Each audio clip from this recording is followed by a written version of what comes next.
This is an opportunity for me to make a rallying call to journalists on the continent to do more collaborative investigations, because by doing so, they will be able to do much more comprehensive journalism, which benefits the continent as a whole much more. Welcome to Transparency Talks, the podcast that brings you conversations about truth, transparency, and trust. I'm your host, Winston Mwale, and today we have an exceptional guest joining us, Benon Hebert Oluka, Africa editor of the Global Investigative Journalism Network, GIJN. Benon brings a remarkable multimedia journalism background from Uganda, where he co-founded the Watchdog, a center for investigative journalism. His career spans across major African publications, including the East African, Daily Monitor, and the Observer newspapers, with international experience at Reuters Sub-Saharan Africa Bureau in Johannesburg, and of course, the BBC World Service. As a freelance writer, Benon has work that has appeared in prestigious publications, including the Africa Report, Mail and Guardian Africa, Mongo Bay, and Zam Magazine. Benon, welcome to the show today. Thank you, and I'm glad to be part of the podcast today. Yeah, so I was looking at your journey from co-founding the Watchdog in Uganda to becoming Africa editor at GIJN, and I think it represents a fascinating evolution in investigative journalism. Tell us about this path and what initially drew you to investigative reporting. Yeah, thank you, Winston. I've had a very, very interesting journey in journalism. If you allow me to start from the beginning, where right from, I think, my primary school, maybe before I made 10, I was already curious about journalism, because I grew up in a place where there was a war at the time. There's that need for access to news, just to know what's going on. I woke up in the morning to my dad listening to the BBC and the local radio stations. He bought newspapers religiously, and eventually, it rubbed off onto me.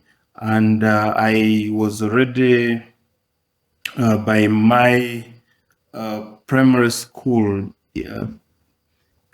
telling people that I wanted to be a journalist. Eventually, I almost missed on that opportunity, even though in my secondary school, I was editor-in-chief of the school magazine, chairman of the Writers Club, but I almost missed out on the opportunity because I ended up going for a degree in human resource management. That was my first bachelor's degree. And, sitting in that class and realizing my heart was elsewhere made me make an attempt to reach out to newspapers to offer me opportunities to write, which eventually the Observer newspaper in Uganda did. So I was writing right from my second year in university. I was lucky that it was a weekly newspaper which focused on in-depth reporting.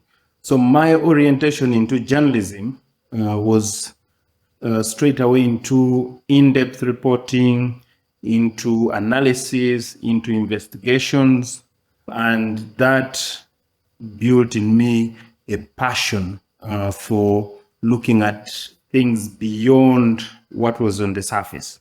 So right from then, I got into investigative journalism. One of my very first stories that had a huge impact, I spent about 9 days investigating it in coincidentally, a war zone, the tail end of the war in the northern part of Uganda, where Joseph Kony and the Lord's Resistance Army were fighting the Ugandan defense forces. So from the get-go, I got into investigative journalism, and it has shaped my life up to today, when I'm working with the Global Investigative Journalism Network as the Africa editor. Now, like you rightly put it, you have worked across multiple platforms. And I just wanted to know How has this multimedia experience shaped your approach to investigative journalism, and what unique perspective does it bring to your current role at GIJN? The way it has shaped my journalism is that I started out as a print journalist with a newspaper. Then I went to work in a digital platform. I have done some radio. Now, the way it has shaped me is that it has given me various ways in which I can present the same information. So you can do investigations, but usually how reaching the audience depends on how you package that information that you have investigated. And I think the beauty of being a multimedia journalist is that you can package that information, one, in different formats, and two, for different audiences. The second thing I need to speak about is the fact that technology has offered us so many different tools for us to do investigations. You know, you can now do open source intelligence or investigations. You can be able to do data mining. You can visualize your investigative output in different forms. All those are different ways in which you can produce investigative content that appeals to different sections of audiences in different ways. And that, for me, are some of the things that are fascinating about multimedia journalism and multimedia investigative journalism specifically. What challenges did you face building an investigative newsroom in Uganda's media landscape, and what lessons from that experience inform your current continental work today? Yes, the biggest challenge that I faced in the newsroom was limited resources for doing investigations. So you would find that you have got a tip, or you've developed a pitch about an idea that you want to develop, and then find that the newsroom does not have the resources that you need to do this investigation. Remember, investigations are not things you do in a day or two. You need considerable amounts of time to do it. So I faced a lot of challenges a lot of battles, let me call it that way, with the managers of newsrooms when I sought resources to do investigations. And that is what led me to begin to look for other avenues for developing the same stories. So one of them was doing collaborations with colleagues across Africa and beyond. I began to look for collaborations where, for instance, I would pitch an idea and ask if there are colleagues in other parts of the continent or the world who were keen to do a similar story and had the resources to do it.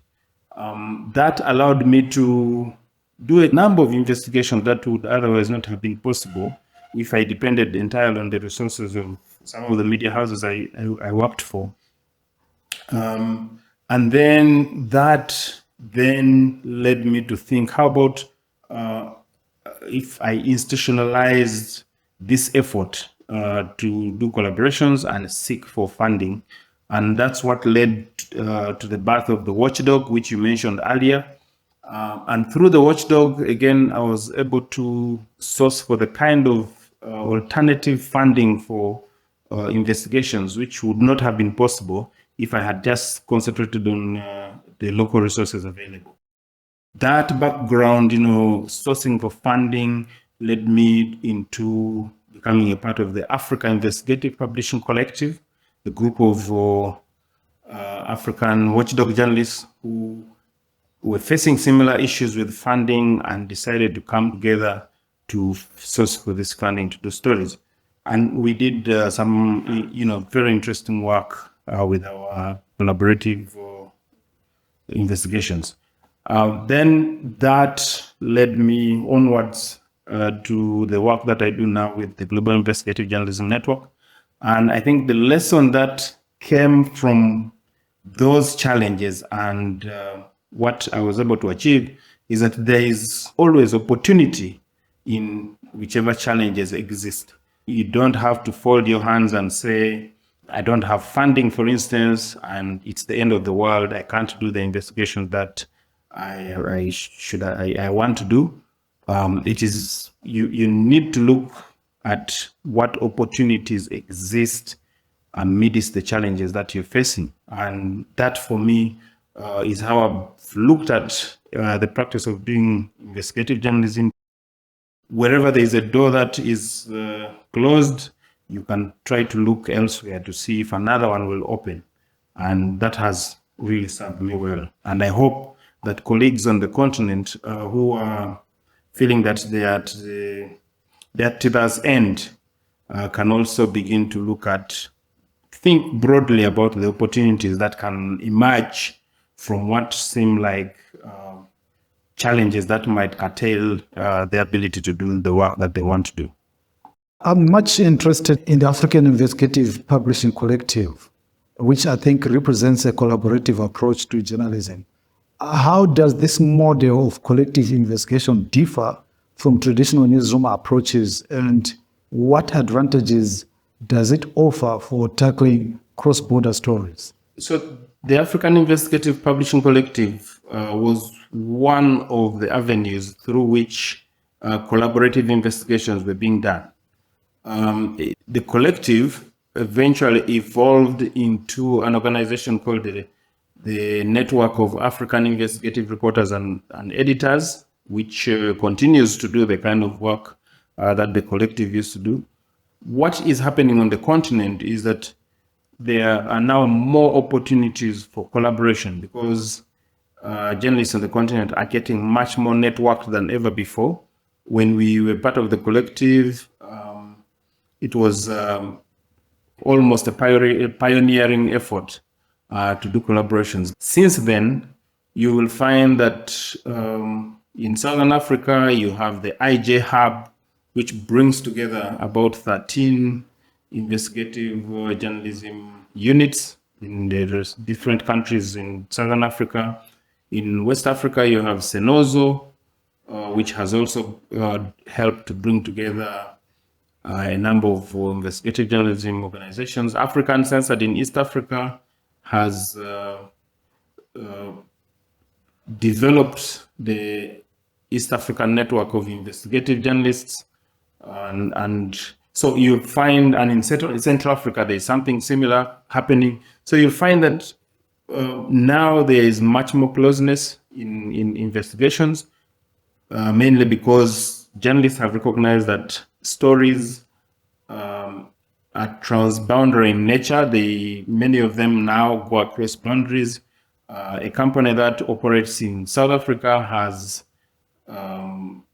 a bank, for instance, in South Africa will have other outlets in almost every country on the continent.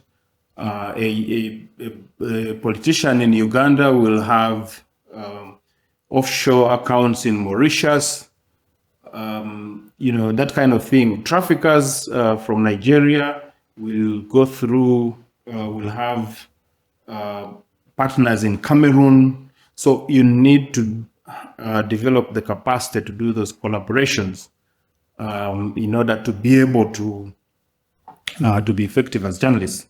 Then, of course, you have the African Investigative Journalism Conference, which continuously every year is able to bring together journalists from different parts of Africa who speak different languages to be able to share experiences, tools that they use to do investigations, and also to be able to collaborate to develop collaborative ideas, which they can then go on to do together.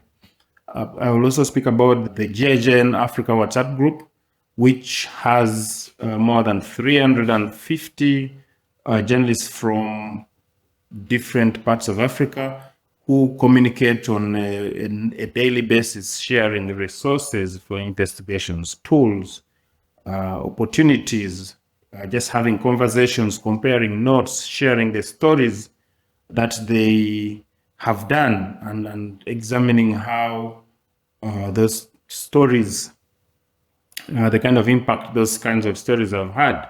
They also look out for collaborations by asking, is there a journalist in another country who is keen on doing this kind of story? Is there a journalist in another country who is able to help me access a contact in that country, which maybe the journalist asking is not able to access by themselves? So I think there are more avenues for collaborations, there are more opportunities for collaboration. And in fact, given the kind of avenues, opportunities, and resources that are there, I think journalists in Africa are not doing as many collaborative investigations as they possibly can. But this is an opportunity for me to make a rallying call to journalists on the continent to do more collaborative investigations, because by doing so, they will be able to do much more comprehensive journalism, which benefits the continent as a whole much more. So talking about your work as Africa editor for GIJN, you are now supporting investigative journalists across more than 50 countries with vastly different media environments, like you put it, from relatively free press countries to highly restrictive ones. I just want to find out, how do you tailor support and training to such a diverse context? We are actually 3 colleagues from Africa who work with the Global Investigative Journalism Network. I have a colleague based in Dakar, Senegal, who is the Francophone Africa editor.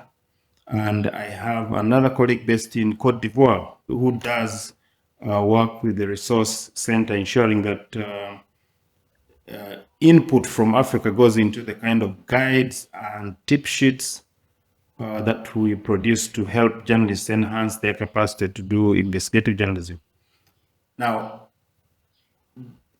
by the fact that we had to get a Francophone Africa editor, shows you that the diversity of the continent would not allow one individual to serve it all.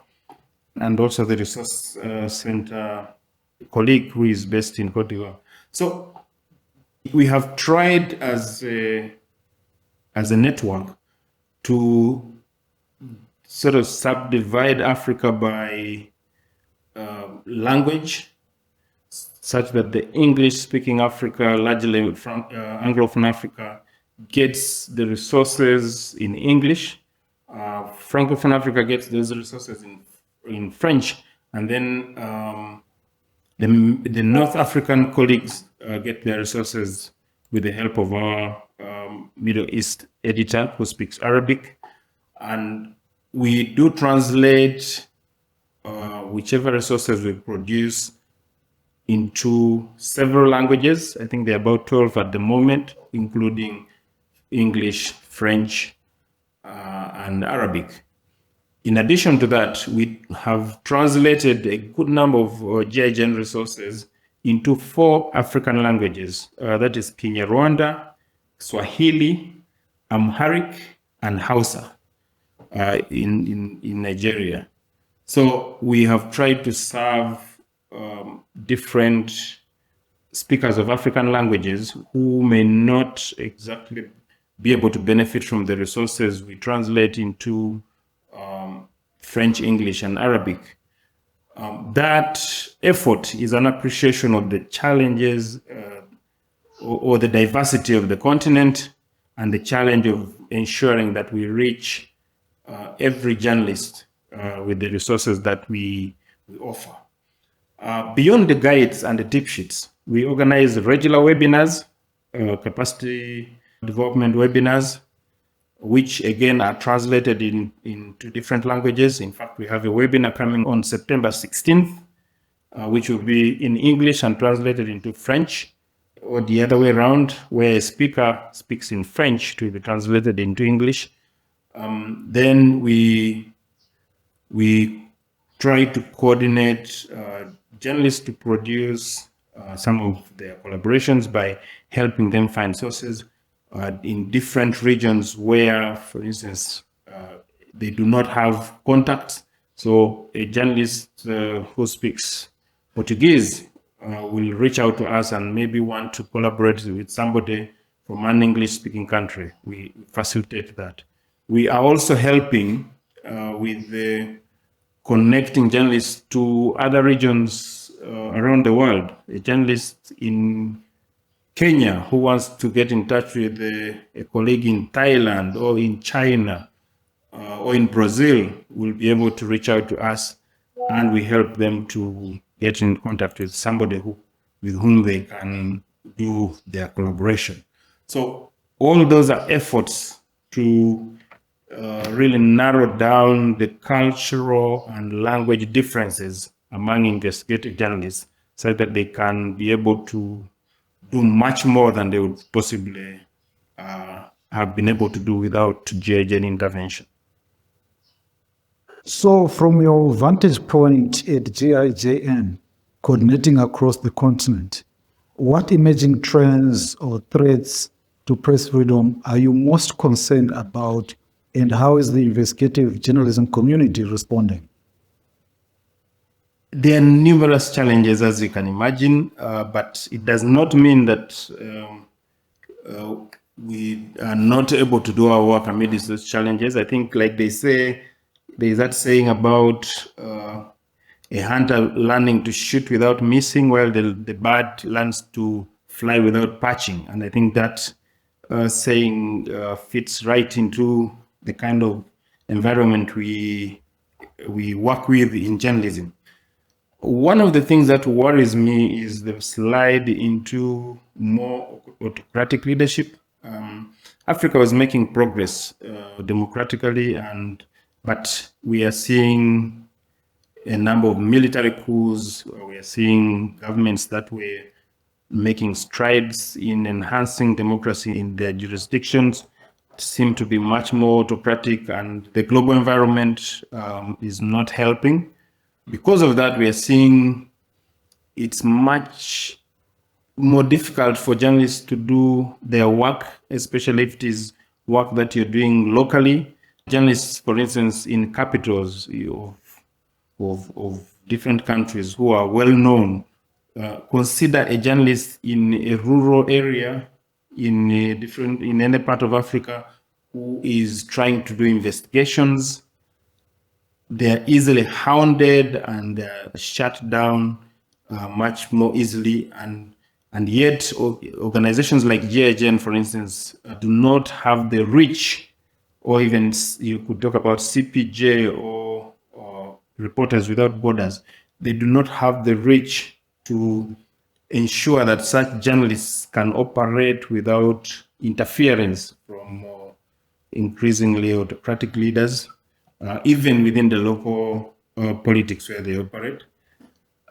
So that is a challenge that we are facing, and we have to find a solution for it. One solution that I keep preaching about is to have journalism associations, vibrant journalism associations that go up to the last mile of journalism, such that wherever a journalist is, when something happens to them, these associations are able to amplify their cry for help and ensure that the rest of the world gets to know.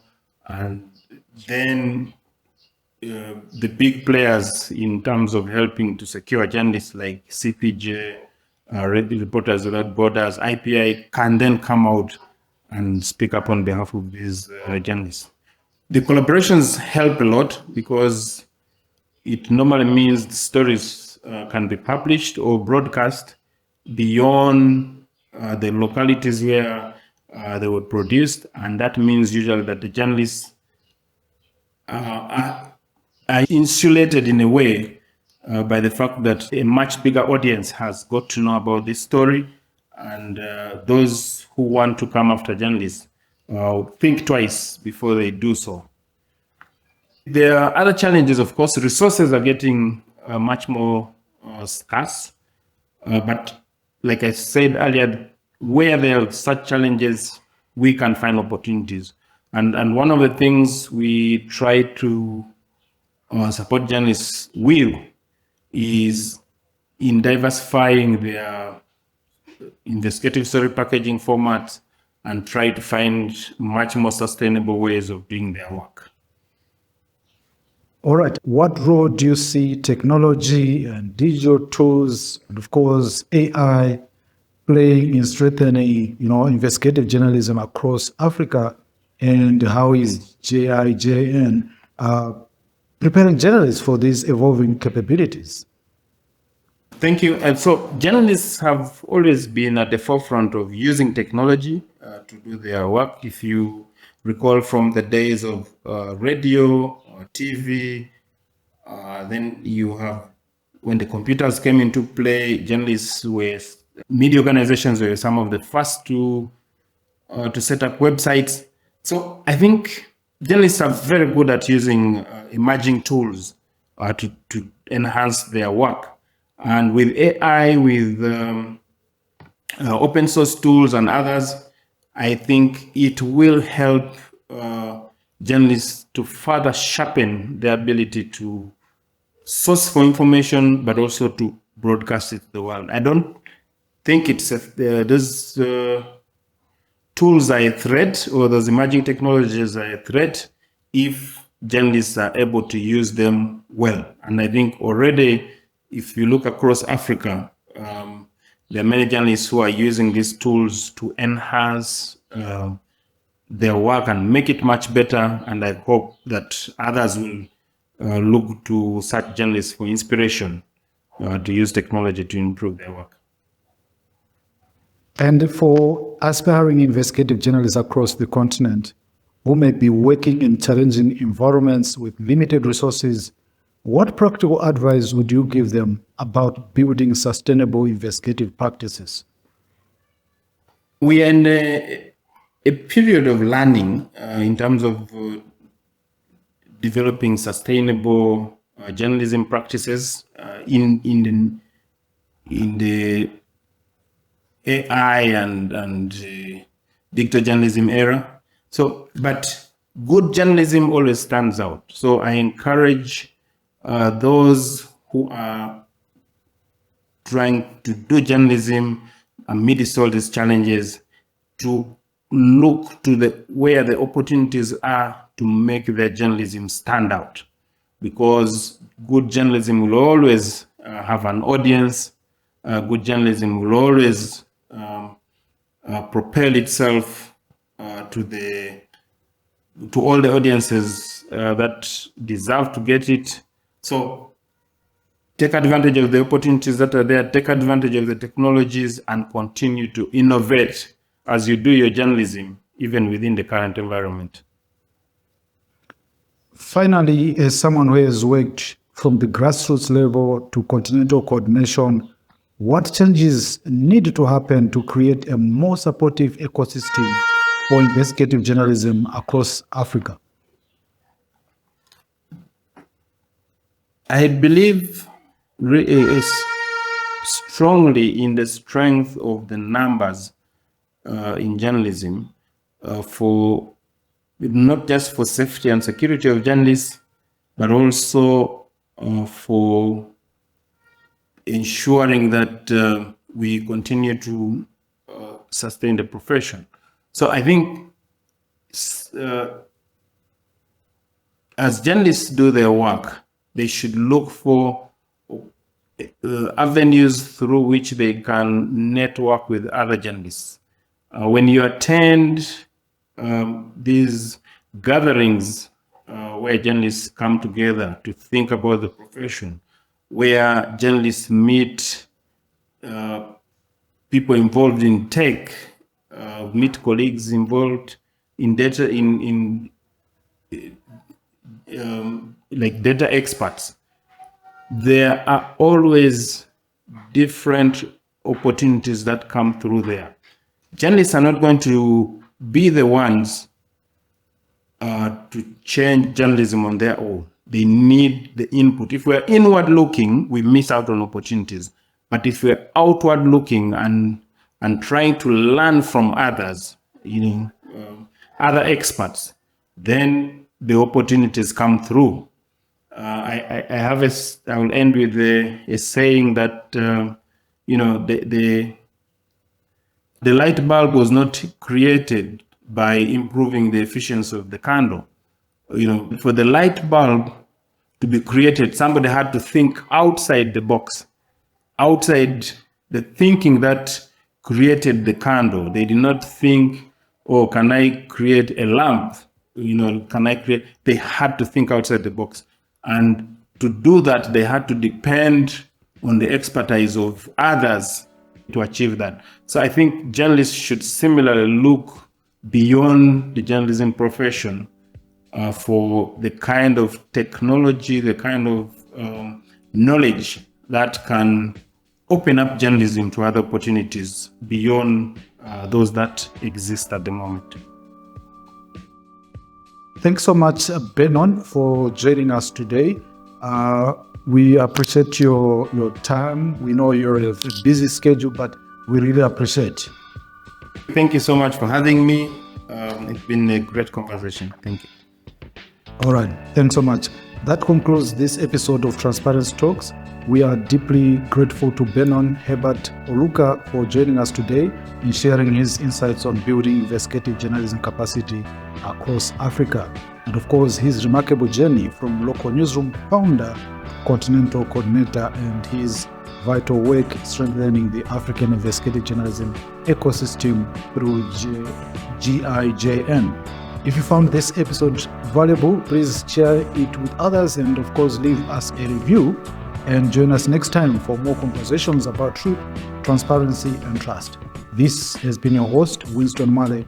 Until next time, keep questioning, keep investigating, and keep holding power accountable.